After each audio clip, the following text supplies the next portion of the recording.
Good morning, mathematicians. We're back with more class field theory. Today's episode, I think we're going to go through the local art and map. And then we'll probably start talking about ramified extensions. We're back. And we'll see how many times I get confused in 30-ish minutes.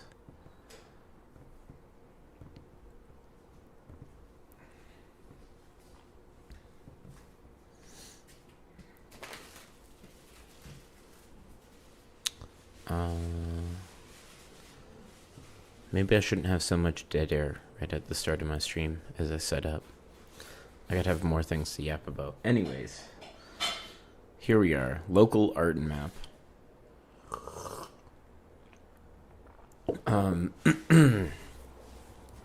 So we've got our finite and ramified extension. Then this thing is a generator of this group, and our local fundamental class will be the element of our second cohomology that gets mapped to this under our invariant map. Okay. And so the pair here satisfies the hypotheses of Tate's theorem. Right. So that was about isomorphisms between these things. So cup product with the fundamental class then defines an isomorphism here.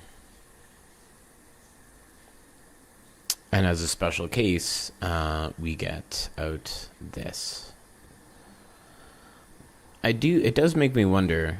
I was thinking last night, what about the other cohomology groups? I was thinking about this fact, and this is, I think, one of the main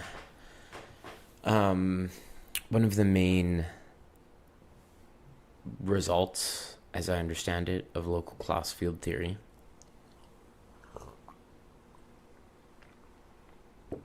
But what more do we get out of what more are we get out of all the other cohomology groups? 17 episodes in, and you only now started wondering why I'm even reading this. Well, Nicholas, I'm wondering why I'm even reading this too. I guess it's something I wanted to learn. Yeah.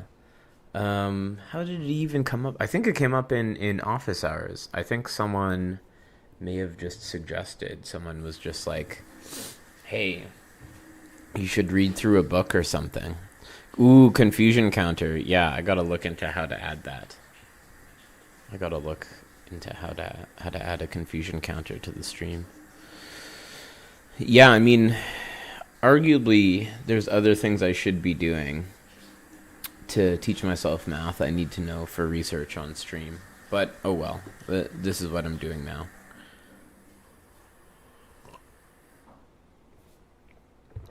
And definitely, I mean, spectral sequences is definitely something that we're going to touch on at some point. So, in that case, well, I don't know how directly relevant spectral sequences are to my research, but they're definitely something I want to learn. And there are some papers that compute the cohomology of some representations of p-adic groups, and compute some X groups and stuff. And they use some spectral sequences. And it'd be really interesting to generalize some of those results because, yeah, they do some tricks that only get you these X groups for very specific kinds of representations. So, anywho. Okay, so because this is unramified, pi is also a prime in L. And so we get a decomposition of fields as such. of G modules even. And I mean, this thing should be 0, right? This thing on the left should be 0. But this breaks up. Instead of books, you've been finding notes, which are much more helpful. Yeah. You probably won't be able to do this forever, though, when things get so specialized. Well, actually, I mean, random PDFs on the internet can be very useful for very specialized topics, actually. Yeah. The only downside, I mean, why we left a set of notes to come to this textbook is that sometimes the textbooks have more details and they've been vetted for details.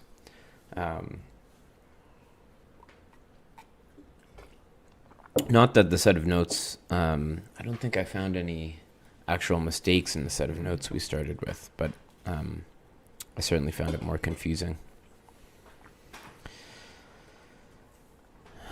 Okay. So we choose a generator for G, for Frobenius, and we let F be in here. Okay, that's fine. Wait, so it's a little confusing. We just state this sentence? Aren't both of these factors 0? What was the point of making this claim? Okay, I don't know.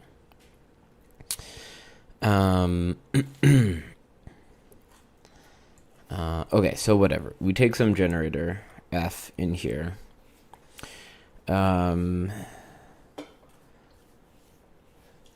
This is... Sorry, no. We take a generator sigma. And then because this is an isomorphism, we can choose F in here. It's the other way. When things get modern and specialized, there simply aren't books out there on the subject. So you're forced to notes and articles. Yes, that's true. Yes, that's true. Yeah. Yeah.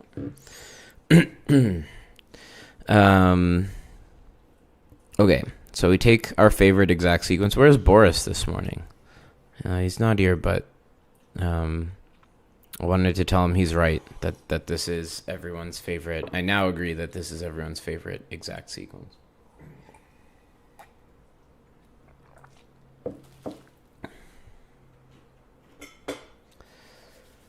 Okay. So we take this, the isomorphism from that sequence, and by the description we previously saw, we can define some lifted cochain, F tilde.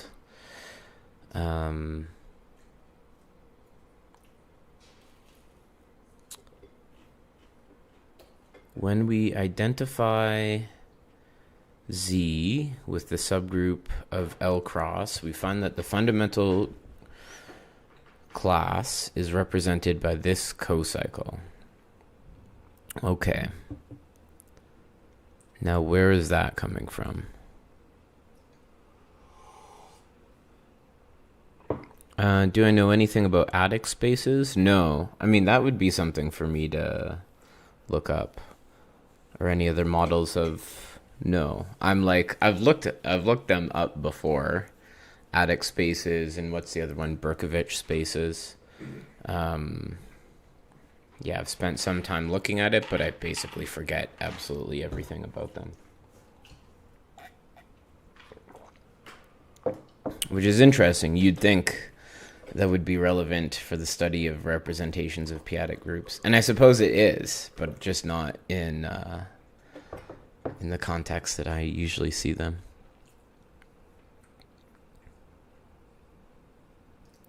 Okay, hang on. I gotta go back to this definition of the fundamental class.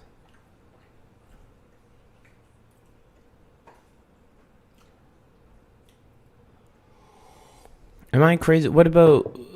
Am I losing my mind here? Hilbert's theorem 90, doesn't that tell us that these guys were 0? Oh, that was for cyclic. That was for cyclic. Okay. You're currently reading Wedhorn's notes on adic spaces. And how's it going?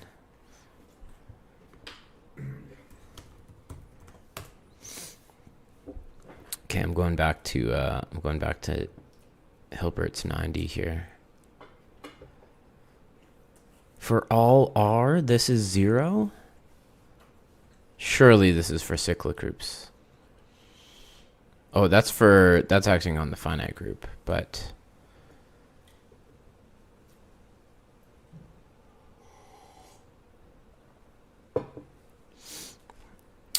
say adventurer, you got a map from Arton, the great map maker. Thank you. I will need luck in my quest. So far, basics on valuations, but quite readable. Okay, perhaps I'll have to keep that in mind if I ever venture in.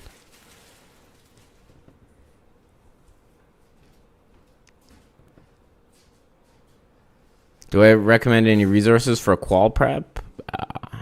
It's impossible to, because the way the quals work and the difficulty of quals, I think, varies so wildly from university to university that I don't think it really makes much sense. The best thing I think you could do is oftentimes, well, maybe not often, but sometimes your university will have previous quals available, or talk to other grad students at your university. That's because, and in particular, how they work at my university are very different. So anything I would say would be pretty much useless.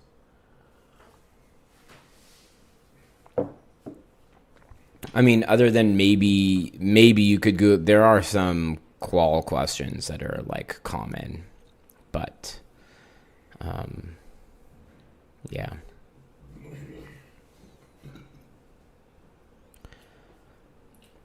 Okay, so I don't know why I'm losing my mind here. I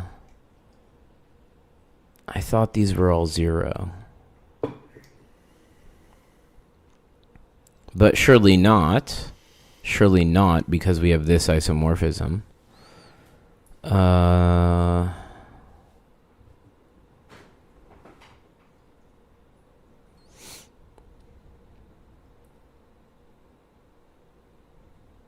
Yeah, now I'm very confused. I do have to go make a master list of the main results from the theory and have it with me on stream.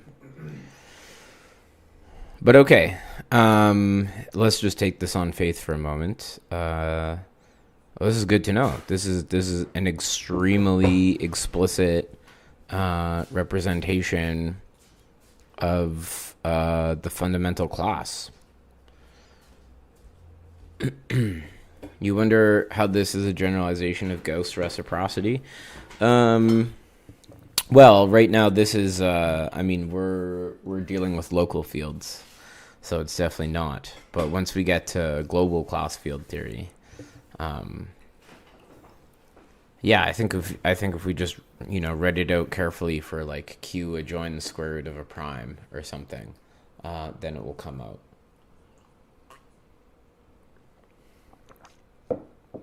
Then you get out quadratic reciprocity. That'd be a good thing to do. We should go through it. Okay.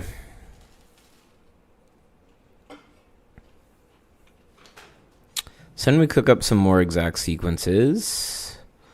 I don't know what LX phi is supposed to be.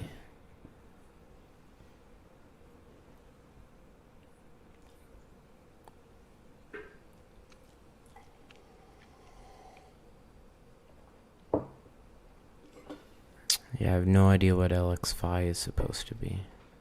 See the proof of 311. Okay, let's go there.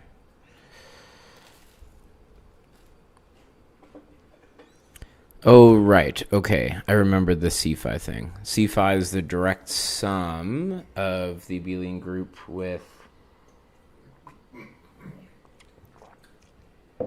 Which basis? So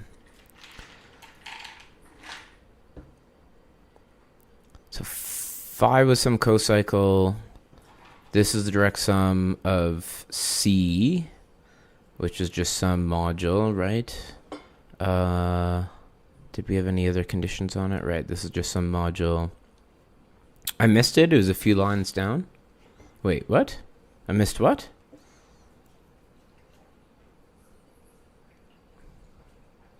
This is definitely what I want here, is this definition. Or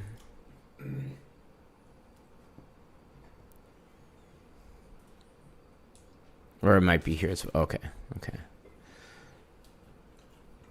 Free abelian group on G. Direct sum of C with this free abelian group. Okay.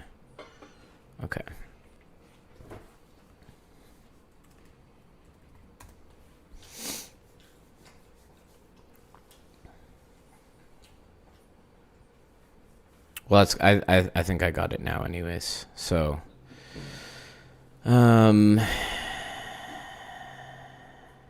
okay.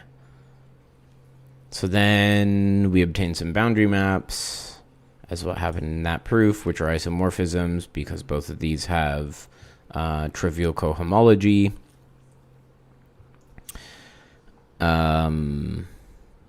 Okay. And then that gives us the isomorphism from -2 to 0. Yeah. Oh, and then they do say this is the splitting module, right? You're right. The definition was there. All of this literature is found in any Ant book? No, I wouldn't say so. Definitely not. I mean, I don't think, for instance, what's his name? Marcus? Number Fields by Marcus? I don't think he touches any of this stuff.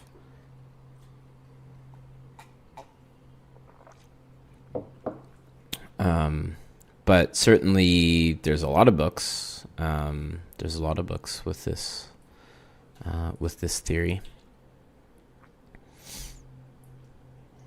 I guess you'd call it advanced algebraic number theory.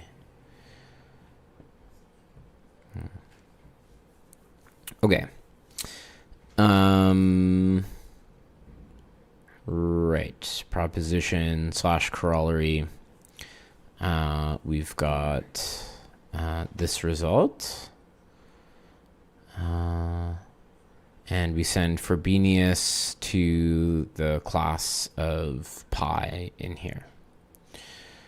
Because all units in K are norms from L cross, the class of pi mod this is independent of the choice of prime element. On the other hand, this G module and the map depend on the choice of generator for G. Right.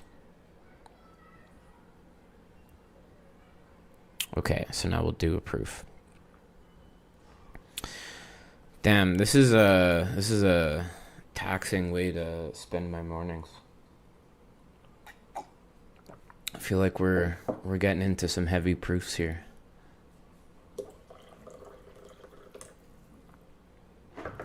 Gotta load up on coffee. Okay. So we've got this isomorphism here. And we see, who sees? Don't tell me what I see. We see that the image of sigma under the boundary map. Oh man.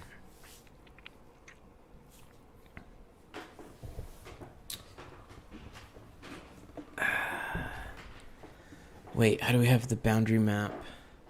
Oh, this is from the previous, okay, this is from this.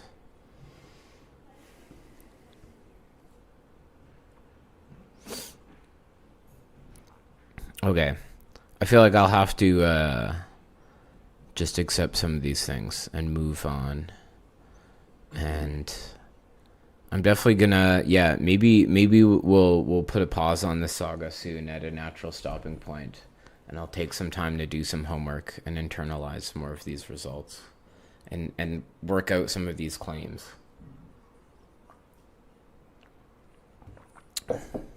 like the claim that the image under this boundary map is this. Okay, then we apply the snake to these sequences. Okay. And that gives us this boundary map.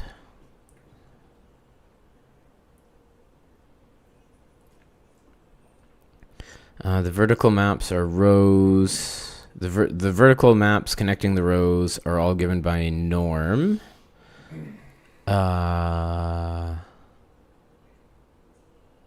Okay.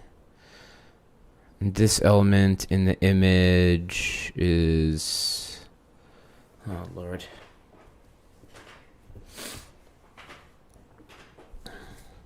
Yeah, I feel like this is not a great proof for the live stream. I feel like this is one you really gotta follow along with pen and paper here. Okay, well, I'll come back to this. Oh, interesting. Let's just hang on. Let's see what happens here. The claim is that the norm is the sum of all of these elements. And then I guess, does this rely, this is the very specific phi that we constructed in the previous proof? That's kind of interesting.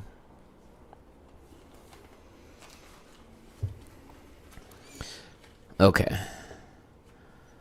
The proof of proposition 1.9 using Tate's original definition of this isomorphism is simpler than that found in other references. Oh. Okay. If you say so, Milne.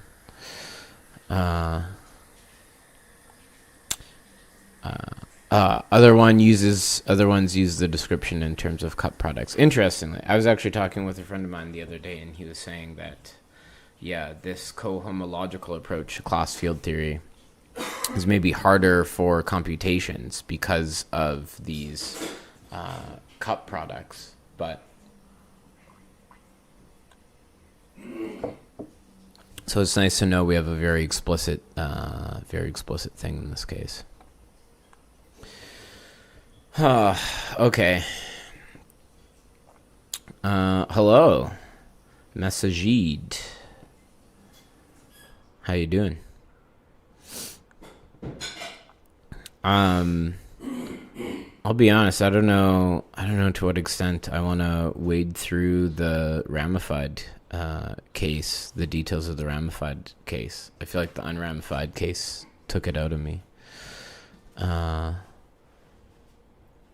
So let's just, I don't know, peruse this one.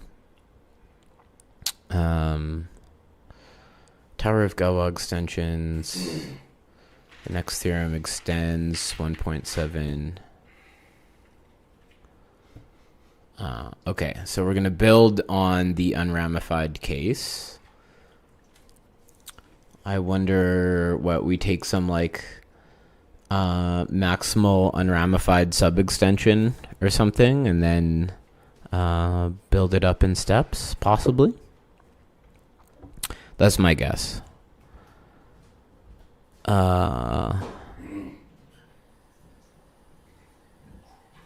So for every local field, this is an isomorphism.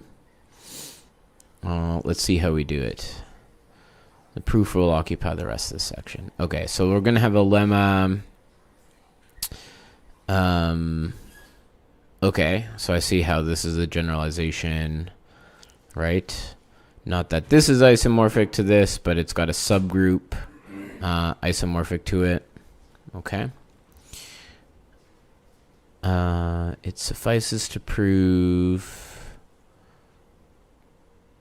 that this map is an isomorphism. There are two different approaches to proving this. In the next chapter on Brouwer groups, nice, we will show that this is true. Okay, I'm more interested to go see that proof, to be honest. And so the vertical maps in the above diagram are isomorphisms. The second proof, which we now present, shows that this is true. Okay, let's take a look here. So, if L is a finite Galois extension with group G, then there exists an open subgroup of OL stable under G, such that this is true. Okay, we're skipping the proofs today because I'm cooked. I'm cooked. But we'll be back. We will be back to these proofs. Don't you worry. What the hell is going on here?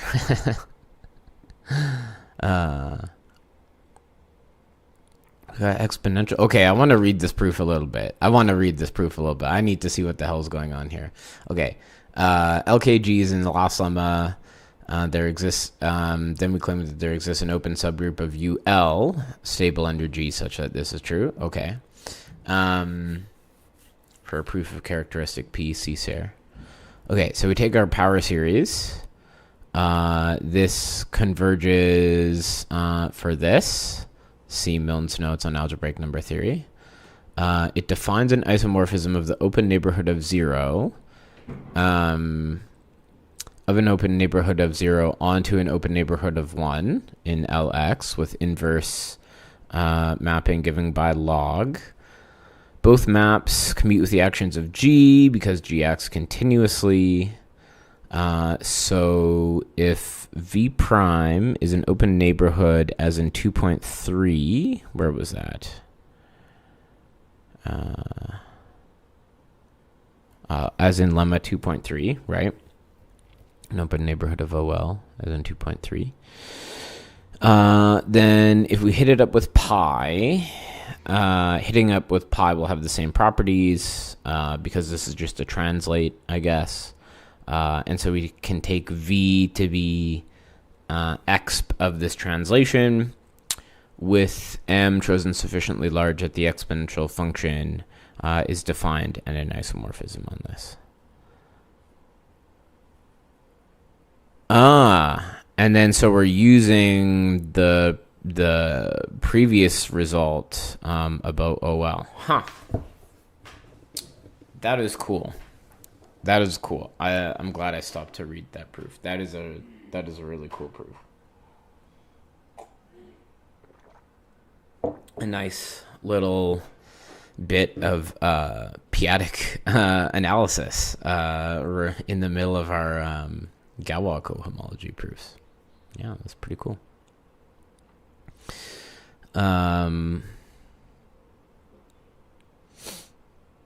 Okay, got some stuff about Herbrand quotients.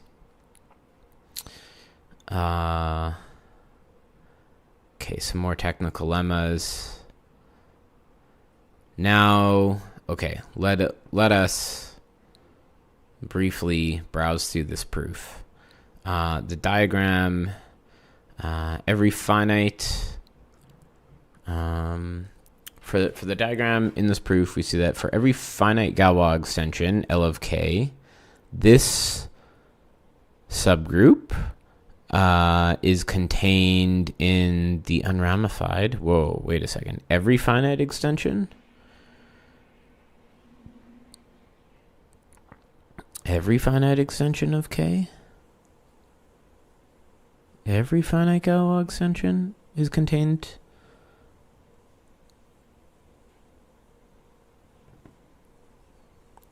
From the diagram in the proof of 2.2. Oh, okay. Well, I guess that's because we didn't carefully read through his proof. His ant note starts with FTA. You're comfortable with that? Yeah. Well, good. Yeah. Yeah, maybe we should go back and do some algebraic number theory, because I already understand that. Actually, no. Do I want to spend my time reading things I already understand? Well, I shouldn't say I already understand that. There's plenty of aspects of that I'm not an expert on, but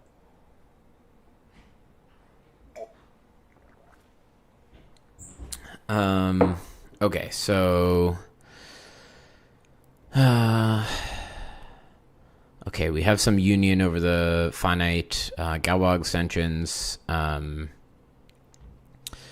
Compose the inverse of that isomorphism with the invariant map. Commutes even when this is not Galois. We use some of these compatibility theorems, restriction, co-restriction.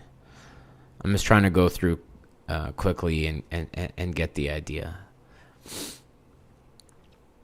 so that I can read this again in the future and understand it better. L is a finite Galois extension. As in the unramified case, we define the fundamental class to be this element of H2 such that this holds. Okay. Or equivalently such that this holds.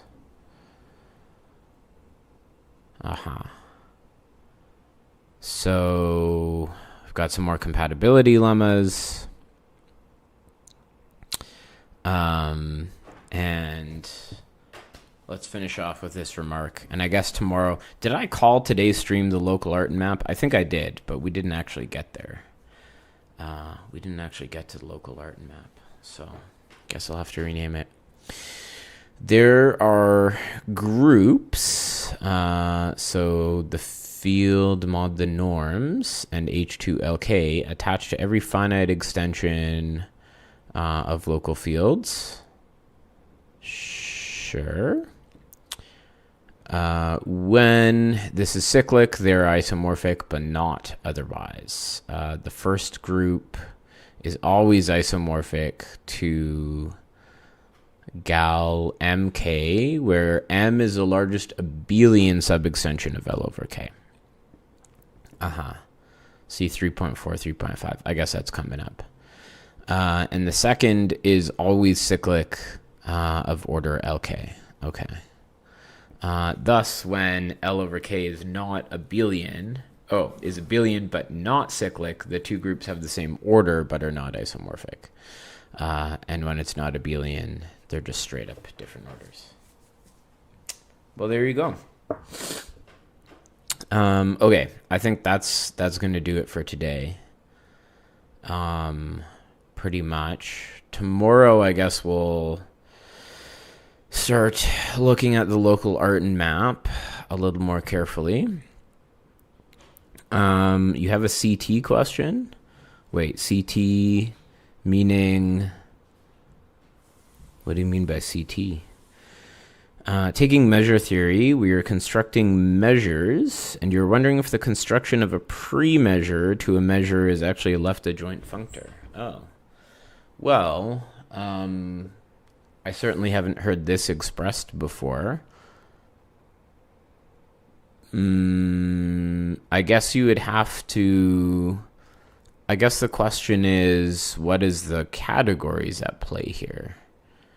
Like would the measure be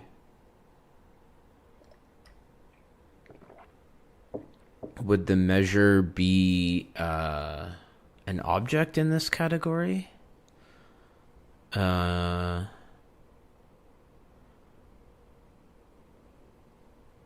Inspired from pre-sheaf to sheaves. Yeah, no, I get where you're coming from.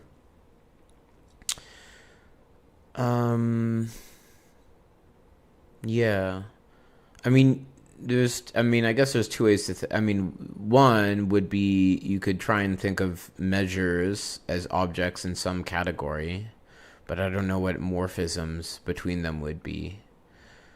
The other way you could do it is to maybe think of like a category that includes spaces of measures. So the space of measures. No, not measure space. I want a space, a measure space on the probability measures. Yeah, so maybe there's like a space of pre-measures you could define, Uh, and then you could define a category between spaces of measures and morphisms between that. I guess. In short, the answer is no. I don't know of any obvious way to compare these things. Okay, what do we got coming up? Tomorrow, local art and map. Then the Hilbert symbol soon after. And the existence theorem. And then maybe Brouwer groups before taking a break? I don't know. I'm kind of interested to learn about Brouwer groups. I don't think I finished this thought from yesterday, but part of Brouwer groups goes into the theory of Merida equivalences. If I'm understanding correctly, if you're interested in Merida equivalences of K-algebras, then the Brouwer group should be in bijection with Merida equivalence classes of rings. So you get if I'm recalling correctly, for each distinct element of the D modules. No way.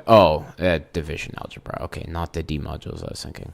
But if I understand correctly, for each distinct element of the Brouwer group, which is probably, phrased in terms of equivalence classes, for each distinct element, there will be a distinct ring, not isomorphic to the original ring, but which gives you, or is it, it's something like isomorphism classes. Well, I guess we'll just have to read the chapter. Anyways, that's gonna do it for us for today. So go prove some stuff about unramified extensions.